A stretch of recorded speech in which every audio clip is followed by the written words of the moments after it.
from the heart of where innovation, money, and power collide. In Silicon Valley and beyond, this is Bloomberg Technology with Emily Chang.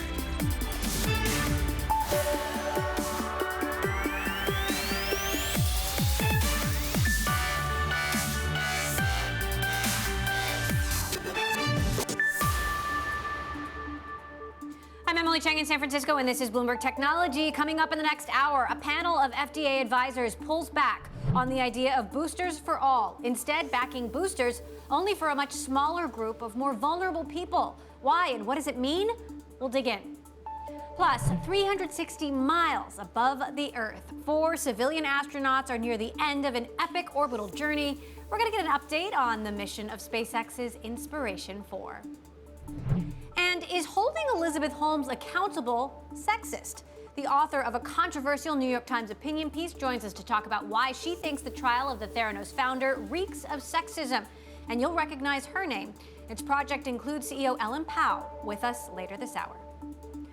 We'll get to all of that in a moment, but first I want to get a look at the markets with our Ed Ludlow. Ed, I see a lot of red there at the end of the week. Walk us through the day. Yeah, a lot of red on the board, and it's really a case of triple witching. Happens a few times of the year where you see index and equity options expiring, traders jostling to level up their positions, and high volumes as a result. You see the S&P 500 down 0.9%, biggest drop in 4 weeks. And technology really the big underperformer. The Nasdaq 100 down 1.2%, biggest drop since May. And actually, there was a lot of weakness in semiconductors as well, snapping 6 straight days of gains on the Philadelphia Semiconductor Index, down 1.5%. Really interesting moves in the cryptocurrency space. The Bloomberg Galaxy Crypto Index actually down pretty significantly 2%. But what was interesting, you see that Bitcoin lower at the moment, but it had been up for most of the day. And that was really interesting to see the broader index of cryptocurrencies down, even though Bitcoin had been higher. And what we've seen late is more influence from the likes of Ethereum, down currently 0.1%, but pretty significant losses on Friday. Same with Litecoin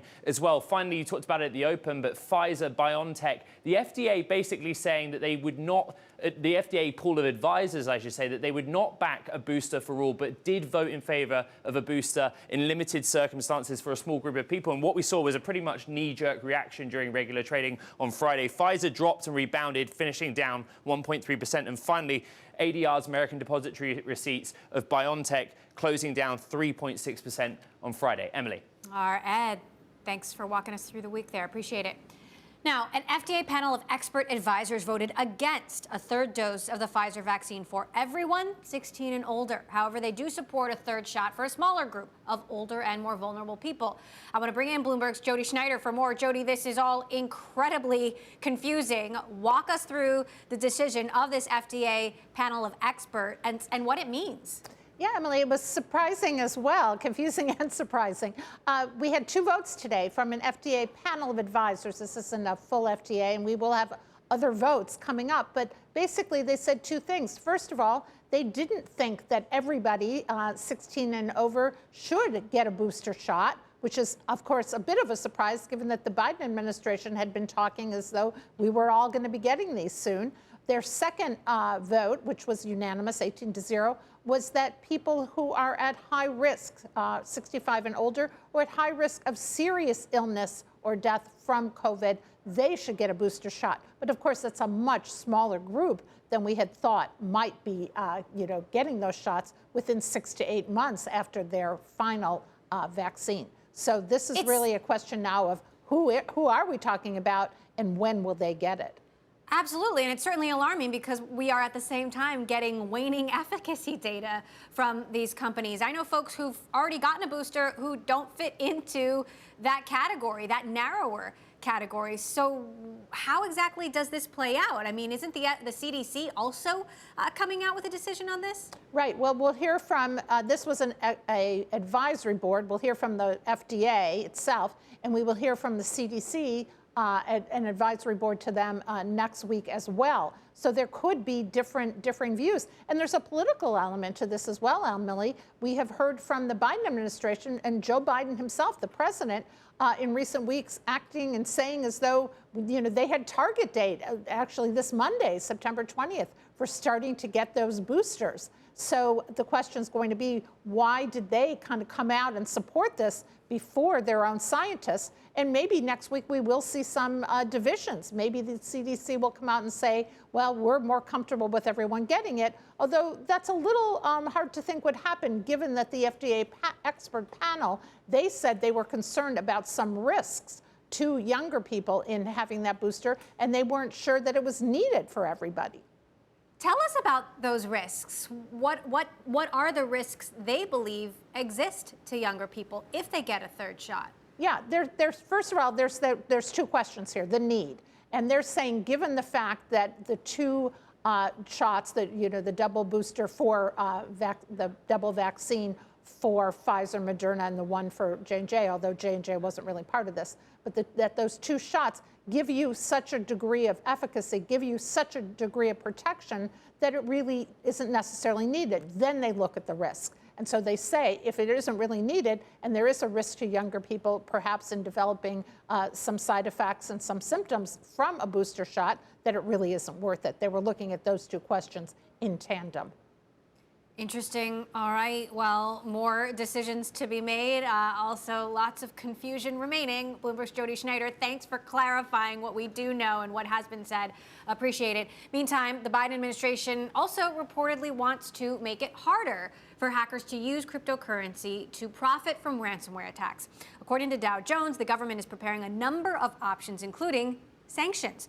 The administration trying to cut off access to a form of payment that has supported a burgeoning criminal industry. Bloomberg's Jesse Westbrook joins us now with more. Jesse, walk us through the new efforts by the Biden administration and what the goal is. Yeah, I mean, we remember in the spring that there was a rash of hacks, and as always, they always demand crypto as the form of payment because it's largely it's untraceable to the degree that you can find the transactions, but you can't ultimately pinpoint who is pocketing the money. So the theory is that if you cut off the ability to demand Bitcoin or other cryptocurrencies, then maybe you could stop these hacks.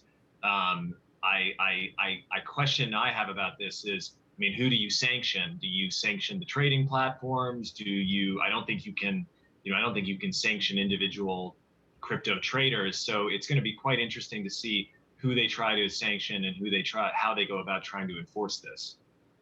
Exactly. It sounds like this will be incredibly challenging. Certainly not an easy path forward. Yeah, I could see as a way where, ultimately, if you're using a cryptocurrency to demand briberies, at some point you want to exchange that crypto into fiat currency, and presumably you'd have to go through some sort of regulated traditional financial intermediary to ultimately do that. So maybe one way you do this is you sort of sanction a trading platform, a crypto exchange, a DeFi platform perhaps, and then you make it impossible for any regulated financial institution, be it a bank, be it some sort of other financial services company, to transact in any way, shape, or form with that crypto platform. And maybe that's a way that you make it very hard for these criminals to transfer their cryptocurrency into actual fiat currency. But that's just a theory. We'll have to see what they announce next week. Well, and there's a popular conception and perhaps misconception that, using cryptocurrencies to pull off crimes, that it makes it harder to track you down, when in fact, cryptocurrency can be very trackable. So, is it good or bad to use if you're trying to steal something from somebody else? Yeah, that's absolutely true. That's sort of how people who are big advocates of crypto and the blockchain, they say, hey, look, this is great, and finance should eventually adopt this because it's very easy to track transactions on the blockchain in real time, I would add. You can do it much more quickly than you can in sort of other sort of systems. But at the end of that chain are anonymous people. You may be able to figure out that a crypto transaction happened, but it's almost impossible to find out who's behind it unless you go to these crypto exchanges and say, hey, you have this information, tell us who is behind this transaction. Crypto exchanges have been pretty hesitant to do that. There were some instances with the hacks we saw in the spring where that information was provided to U.S. authorities, but it's been pretty hit or miss about whether the trading platforms want to turn over that information. All right, fascinating. We'll be watching to see if the Biden administration can pull this off and where this goes. Bloomberg's Jesse Westbrook, who covers financial regulation for us. Thank you. Meantime, in developing news, U.S. investigations into Binance Holdings have expanded. Authorities will now examine possible insider trading and market manipulation. Officials said to have been looking into whether Binance or its staff profited by taking advantage of its customers. The latest development, another sign that scrutiny of the world's largest cryptocurrency exchange is heating up.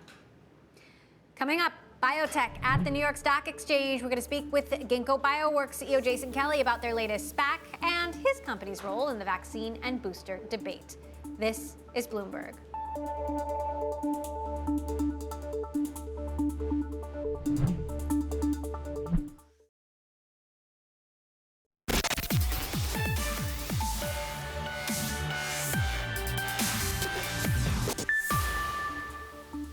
We've got to figure out that on the one hand, there's much to worry about coming from our tech companies on privacy, on market concentration, on what they're doing to the nature of our public dialogue, and we need public policy there.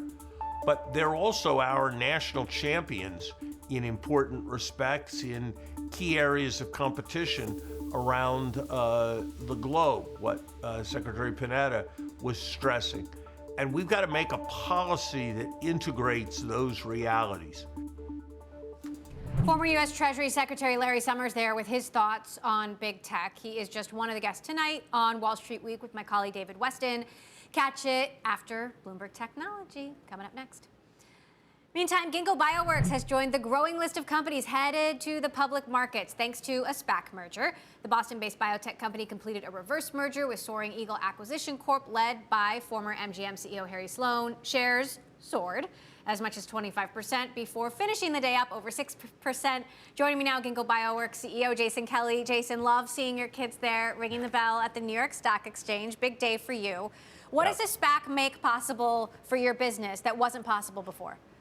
Yeah, I mean, this transaction's of $1.6 billion coming in the IPO. That's the largest biotech IPO in history, right? And if you understand Ginkgo's business, we operate as a horizontal platform. Think kind of like an Amazon Web Services or an Apple App Store, but for programming cells for biotech applications. And our platform gets better with scale.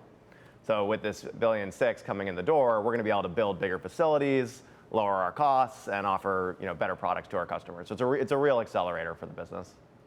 I think it's often hard for a general audience to understand how revolutionary or potentially revolutionary the work you're doing is. You say you want to make programming the DNA of cells as easy as it is to program a computer. Paint the picture for us about how this could change our daily lives if you pull it off. Sure, yeah, I'll give you a recent example. So about a month ago, a company called Aldevron, which is one of the biggest mRNA vaccine manufacturers, they were just acquired by Danaher for about $10 billion, announced that we had transferred a program cell to them that we've been working on for the last year. And that cell produces an enzyme called vaccinia capping enzyme, VCE. And it's an ingredient that's used to make mRNA vaccines. And the program cell that we made for them makes that ingredient 10 times more efficiently than their previous version. So that's a way to hopefully expand the volume of vaccine production, lower costs. That's an example of a cell program in this sort of mRNA vaccine space. But to give you another example, we shipped a strain just a couple weeks before that up to Kronos up in Canada that's engineered yeast to produce cannabinoids. So you can produce vaping oils and things like that for recreational cannabis without having to grow a field of cannabis. So two very different applications. In both cases, we're doing the same thing, programming cells to do something new. mRNA vaccines, obviously on the mind, both Moderna and Pfizer are mRNA technology, continuing vaccine hesitancy, now a lot of booster confusion, this new decision by an FDA panel of experts adding more confusion into the equation. How is this all going to play out? I mean, are we never going to reach herd immunity because there's never going to be full vaccination and full clarity on what we should be doing? Yeah, well, I mean, actually, there is an interesting point there. So I do think at the infectiousness rate of Delta, we're not going to reach herd immunity anyway, right? I don't think that's really the goal. The goal is to reduce sort of morbidity and mortality. When you get vaccinated, you are less likely to end up on a ventilator in the hospital. right? And that's what's trying to be accomplished with the vaccination. We're not going to get rid of this. It's going to end up being endemic, like the flu. The problem with the Delta variant is it spreads, kind of like chickenpox. It's extremely infectious, and so it will be endemic like the flu, but it's much more annoying than the flu. In other words, it blows up our hospital systems, it sends our kids into quarantine, and so we have to work out a more robust, what we call biosecurity at Ginkgo platform in order to deal with that. So that's going to be a mix of more vaccination, both here in the US and worldwide, and also things like surveillance testing. Ginkgo's now the largest K-12 tester in the country, about $400 million of contracts in the last 2 or 3 months with K-12 schools to try to monitor schools in order to reduce infection, reduce quarantine, keep kids in schools. Those are the types of tools we need for Delta. It's not just going to go away for us. So take me out 1 year. Where are we next year in terms of boosters, in terms of kids, in terms of testing? What's daily pandemic life like? So I think you're going to have many more people vaccinated. I think that is going to. I think people are seeing. The other thing that happens is people get to know somebody who has had a bad experience with COVID. It just happens, and I think that is probably one of the bigger drivers for vaccination uptake. And then also things like the leadership President Biden was showing recently to try to really move the needle with the country to get more vaccination. Those are going to help push it. But at the end of the day, it's people's choice. Some people are going to choose not to do it, and so I think you'll have a mix of vaccination. Plus things like, workplace testing, right? Like trying to keep down infections via that means, school testing. That sort of stuff's going to stick around with us at least for the next year or two, in my opinion. Now, given the work you're doing in mRNA technology, how do you see that technology being used in other kinds of vaccines? What other breakthroughs will we see? Yeah, I mean, this is so exciting, right? I mean, if you had asked people, before COVID, the likelihood of even mRNA vaccines working, let alone having the efficaciousness they did, where ultimately they were our most effective type of vaccine, because remember, a few different vaccine types got developed, people would not have expected that. So I think this proves a whole category of drugs. This is why you've seen Moderna do so well, right? That there are many things that will come behind this in the area of nucleic acid therapies. And so I think this is one of the biggest areas coming up for therapeutics, in my opinion. All right, Ginkgo Bioworks CEO Jason Kelly. Jason, always good to have you here, but especially today, congrats on thanks, getting to the New York Stock Exchange. Okay, coming up. Getting your financial advice from TikTok. Finfluencing is the new wave of learning the ins and outs of the market. How Wall Street could use this to its advantage next. And we have another big week ahead in tech, starting on Sunday with the Emmys, HBO and Netflix leading the nominations, but don't underestimate Disney with fan favorites like The Mandalorian and WandaVision. Tuesday, more earnings, Adobe and Stitch Fix out with results. Wednesday, we're going to see more discussions on boosters, this time from the CDC. We'll see what recommendations they make. Thursday, the White House hosts a summit with companies in the semiconductor supply chain to talk about how to ease the crunch. Of course, we'll bring you all the details. This is Bloomberg.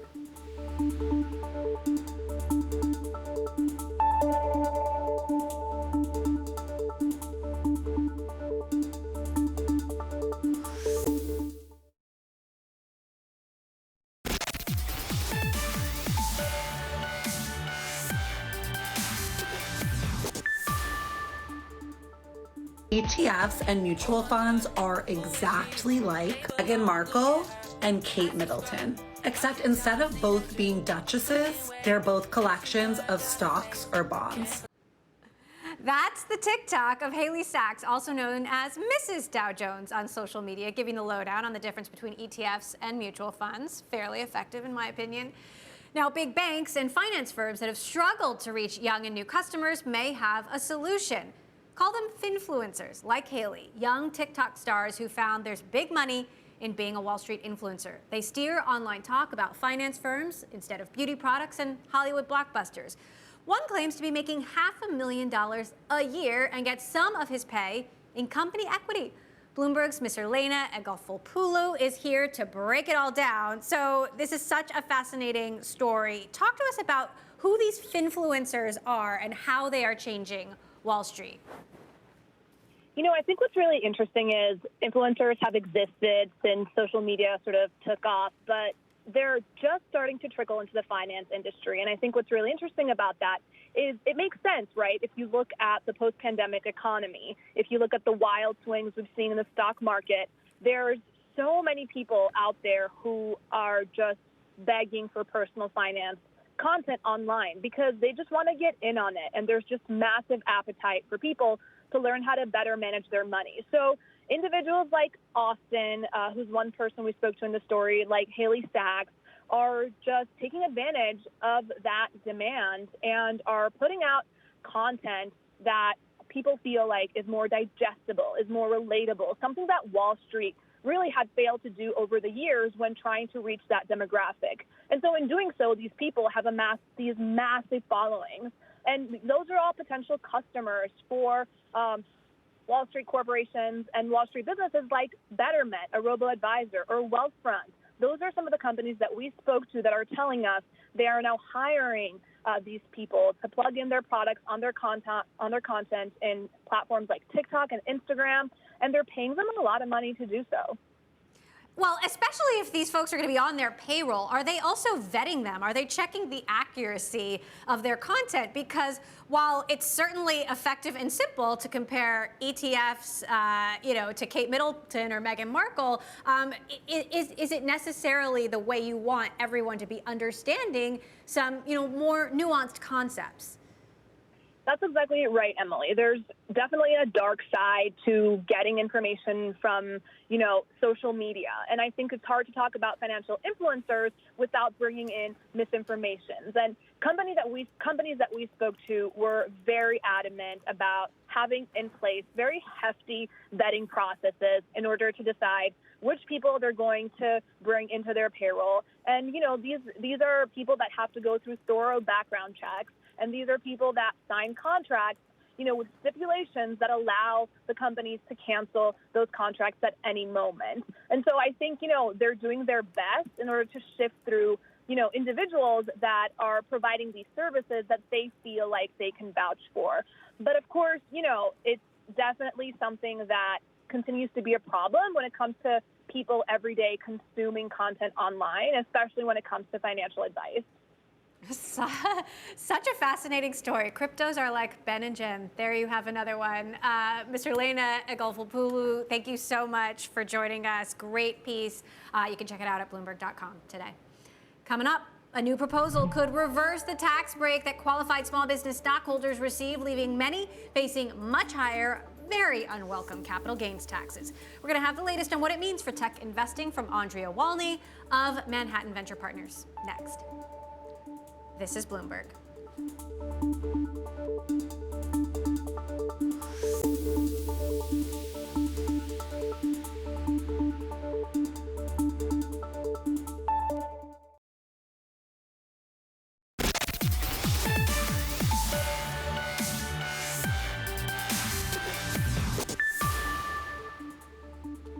Welcome back to Bloomberg Technology. I'm Emily Chang in San Francisco. Let's go 360 miles above the Earth, where the crew of Inspiration 4 are orbiting the planet in a SpaceX Dragon capsule.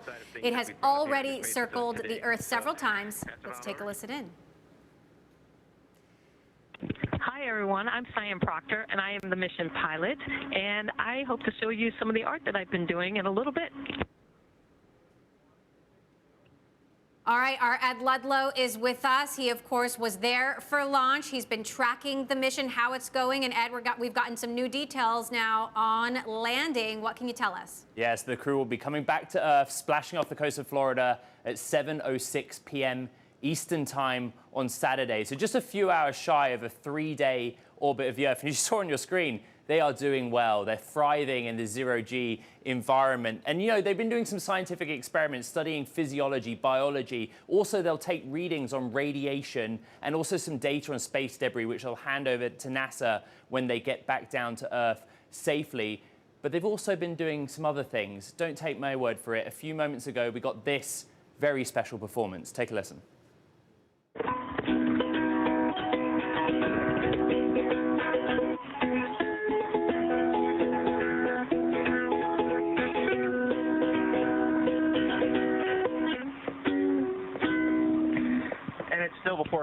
It's still before coffee, so, it'll get better as the day goes on.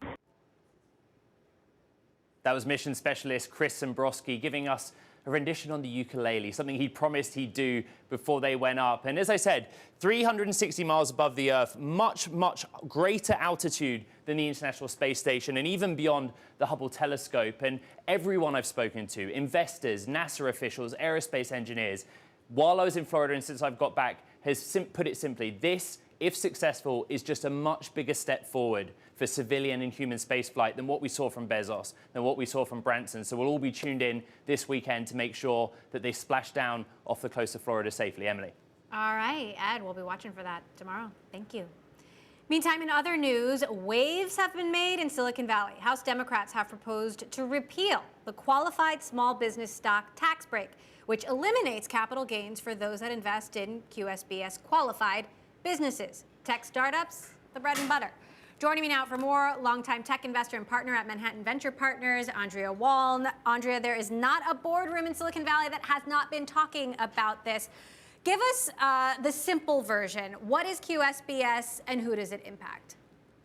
Sure, of course, Emily. So QSBS is a series of effectively rights that are given to investors, founders, and early employees of startups until that startup hits a certain stage that it allows them to get up until possibly now up to a 100% tax exemption for a big portion of that stock. So there are now battle lines being drawn in Congress over this. Why is Congress proposing this change?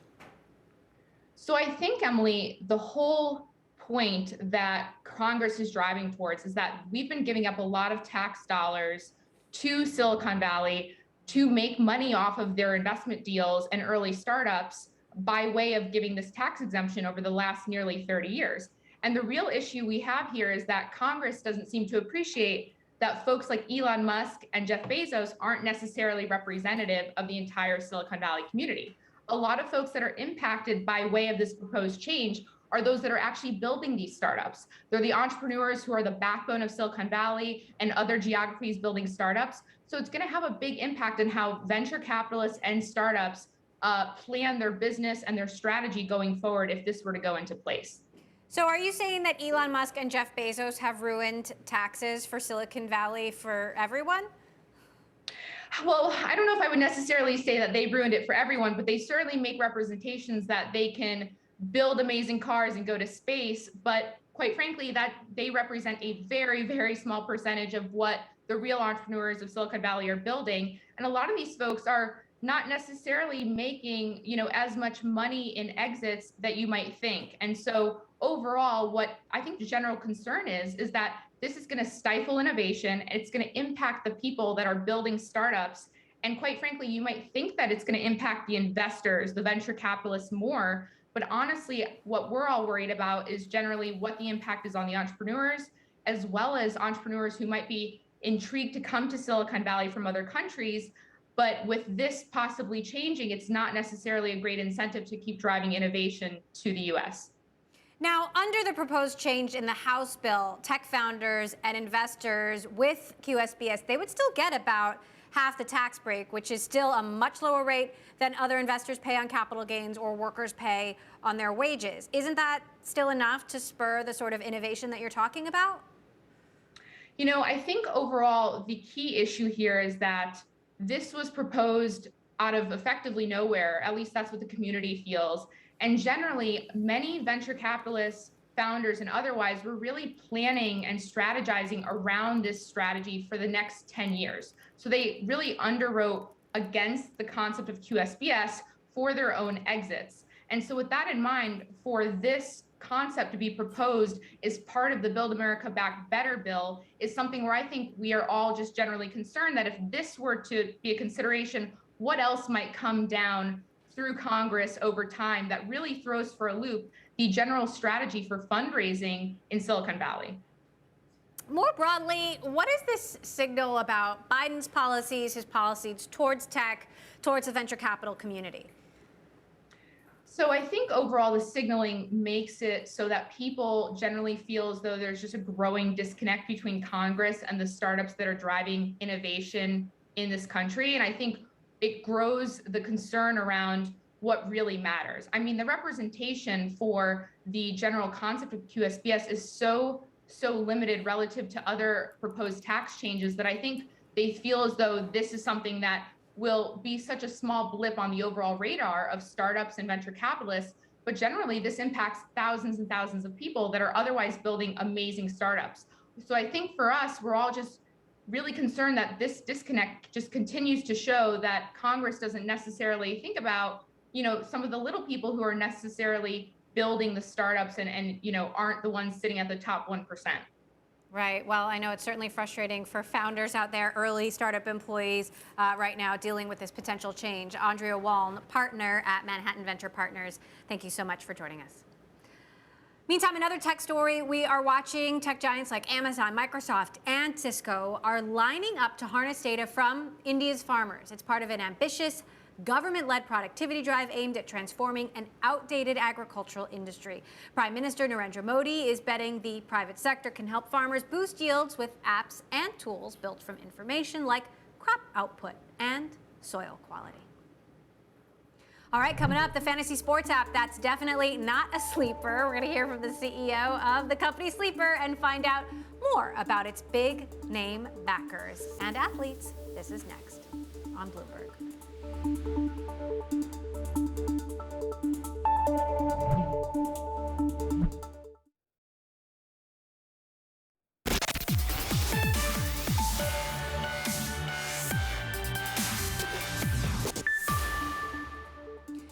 2021 hasn't been a good year for Chinese billionaire Colin Huang. He is the founder of e-commerce platform Pinduoduo.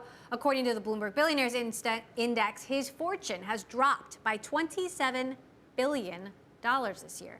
No one's lost more. China's internet crackdown has led Pinduoduo's American depository receipts to fall 44% this year, a measure of its value. The fantasy sports app Sleeper has more than quadrupled its valuation to $400 million after its latest funding round. The San Francisco-based startup already has 3 million users and is now looking at building a wallet feature to enable payment between users. It also has some big-name backers, including Golden State Warriors star Klay Thompson and Miami Dolphins cornerback Byron Jones. Sleeper CEO Nan Wang spoke earlier with Bloomberg's Romaine Bostick, Caroline Hyde, and Taylor Riggs. Sports is one of those things that people get excited about, and there's not much we have to do other than offer a great product that people can use with their friends. I think naturally people want to watch the games, they want to be able to enjoy it with the people they care about, and Sleeper provides the conduit for them to have that experience. So, I mean, what separates you, though? I mean, Nan, this is a pretty competitive space. There's so many places you can go to kind of, do the fantasy sports and, interact with your friends. And there are a lot of sites that have sort of taken this to another level. Why would they come to Sleeper? Yeah, for us, our value proposition is that we help strengthen friendships through sports, and our product is built to be inherently social. Every single thing you do on the product is multiplayer. You're either part of a broader community or you're with your close group of friends. And as a result, the interactions feel alive and there's a human presence to the product as opposed to just being a game or an app. For example, like when COVID hit, a lot of us didn't have the interactions that we'd be able to in the physical world with some of the people we care about. And my high school league reactivated a fantasy league, and it's brought me closer to the people that I haven't seen in over 18 years. And now we're planning a reunion a year from now where we're going to get together in the physical world. Who won that year? You can tell us. Was it you? It wasn't me. I haven't won in 17 years of playing. They're my odds as well, Nan. I'm interested, though, because now you want to, you've raised money, and part of your growth trajectory now is not just about building friendship, but it's about being actual to place real bets, not just sort of imaginary ones, the love of the flutter just for the sake of winning. It's about actually taking money, connecting wallets. Are you worried that that'll in any way erode the fact that this is just about friendship? No, betting is not actually the be-all, end-all of what we're trying to do. So wallets for us is a way to facilitate and help solve the actual real user pain point. So in a lot of these fantasy leagues, they're already transacting offline. There's this concept of league dues, where people pay $20, $5 to get into a league. And it's not about winning money. It's almost like a social contract to not flake out halfway through the season. And a lot of that's happening, and people are having trouble collecting from their friends, or they're forgetting to do so. And we're collecting wallets to help make that streamlined. But what that does, though, is that enables us to get creative about offering new game types and also participating in other economies within sports. There's a lot of money to be made in commerce and ticketing and NFTs, in media and content. And there's very few apps that are social, growing, sticky, high retention with the user wallet connected to it. But there has been some pushback on the gamification and the sort of celebrating gambling, if you will. I'm looking on your side. It's beer emojis and GIFs that you can share, or maybe we call them GIFs. I'm not cool enough to know. But are you getting any pushback on maybe the over gamification of the product? No, so the gamification of the product is actually a purposeful way for us to get away from diehard sports and from diehard gambling. Our view is that how do we create social experiences that are free to play, that are lightweight, that aren't about just stats, numbers, scores, and trying to make money. So we offer a very different value proposition than a betting app where somebody's going in by themselves, where there's no other purpose or intent than to turn $1 into $2. And so that drives a lot of the decision making in the product. Sleeper CEO Nan Wang there. You can catch more at Bloomberg.com. Coming up, a new take on the trial of Theranos founder Elizabeth Holmes. Is holding her accountable sexist? Our next guest, Project Include CEO Ellen Pao, gives us her answer to that question next. And heading to break, let's take a look at shares of Zoom and Five9, both making gains. The advisory firm Institutional Shareholder Services said investors should reject Zoom's planned $14.7 billion purchase of Five9. ISS warns the deal could create more volatility for shareholders of the software maker. This is Bloomberg.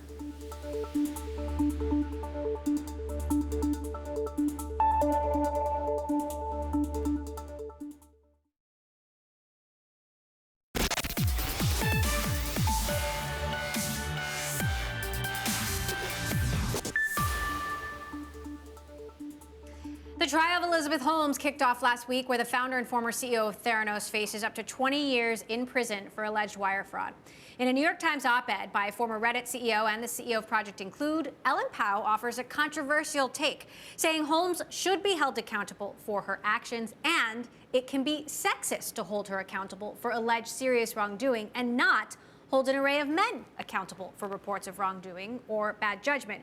For more on the matter, I'd like to bring in Ellen Pao now. Ellen, you've certainly gotten a debate started with this. Explain what you mean by saying she should be held accountable, but also that holding her accountable could be sexist. Yeah, it's interesting because it has become such this lightning rod for what people think about Elizabeth Holmes and what they think about tech. What I'm saying is, she should obviously be held accountable if the things that they've charged around the fraud and the deception and what she knew at the different times is true. But why are we only holding her accountable? There's so much male privilege that the people who have had similar wrongdoing, who are men, are not held accountable as CEOs the same way Elizabeth Holmes has been. So lots of pushback against your op-ed. Some people think it sounds like you're defending Elizabeth Holmes. Are you? It's so bizarre. I'm saying she should be held accountable. I don't know how to make it more clear. I just don't think that we should allow all of these male CEOs to not be held accountable. I'm saying, we need to really take this moment and say, look, we can hold CEOs accountable, and we should be holding everyone who's doing things that are bad for their customers, bad for investors, bad for society, accountable for their actions and their leadership as well. You write, questionable, unethical, even dangerous behavior has run rampant in the male-dominated world of startups. You compare her to Uber's Travis Kalanick, WeWork's Adam Newman, Juul's Kevin Burns, none of whom were prosecuted or known to have done anything illegal yet, and all of them have real working products. Is that a fair comparison? Yeah, I think the wrongdoing and the harm that's been caused by these different companies is quite significant. You look at Uber, there are whole slews of customers who have said they've been sexually assaulted by drivers, and apparently Uber knew about it and didn't do anything about it. That's a lot of harm that is, doesn't get much worse than that. There have been, with Juul, they've built a market of vaping into the youth market that was very small before they came in. It was, I think 12% of high schoolers in 2017 had vaped recently. It went up to 28% in 2019. And you started seeing people who are being harmed by vaping. 68 people died from vaping. You know, Jewel will say, oh, it's not necessarily from our devices, but you've created through all of this marketing and marketing to kids and to schools. And, you know, I just saw Massachusetts is saying that they were marketing on Nickelodeon channels for very young children, not even high school age. Right. You know, and they're selling flavors that appeal to kids. They're building a market and market share in this audience that is, it's really, I don't know how you don't go after the CEO. Now, Sunny Balwani is a co-defendant of Elizabeth Holmes, and if the prosecution, as you argue, represents some sort of bias against women or in favor of men, then why is he a co-defendant?